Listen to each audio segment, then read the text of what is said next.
So we focus on technology, digital technology, digital strategy, and digital partners. So, you know, some of our stuff is fully baked. The website is pretty fully baked.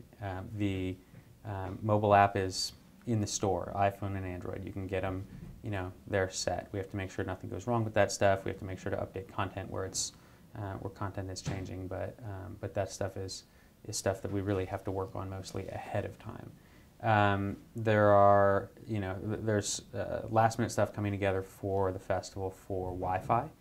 We have a Wi-Fi sponsor. Google Plus is helping bring Wi-Fi to the festival, and their first year sponsor, and so we have a lot of stuff that we're coordinating with them last minute to get that up and running. But that should make the festival a lot more enjoyable experience for a lot of our audience. When we put together our mobile apps, which this is our third year having mobile apps for the festivals, we wanted them to be meat and potatoes apps that are useful for people who are coming to the festival before, during, and maybe even after the event. But something that someone who's inclined to use their handheld instead of hold a folding program can use to pick their bands, who they're going to see at the festival, guide them to where everything is at the festival, have them a really good interactive map, and then communicate with friends. And that's a big new feature that we've added in this year. We partnered with GroupMe, which is a group text messaging service, and was actually just recently acquired. But they provide the ability for people to chat in a big group via SMS across any type of phone. And we felt like that was something that would make the experience of going to the festival a lot better for our attendees, because half of what people are doing is just trying to meet up with their friends. Well, and that gets into the before and after, right?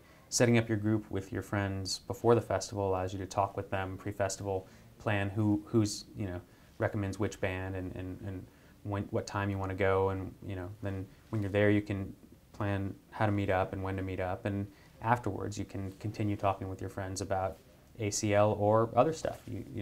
We have policies that are put in place that are, people can come look on our website and see what the policies are. Basically, no professional recording equipment, and the bands know what those policies are, and the same type of policies basically apply at most big events around the country, and so everybody's pretty much on the same page about what's going to happen out there. People use their cameras and their camera phones to take photos and video, and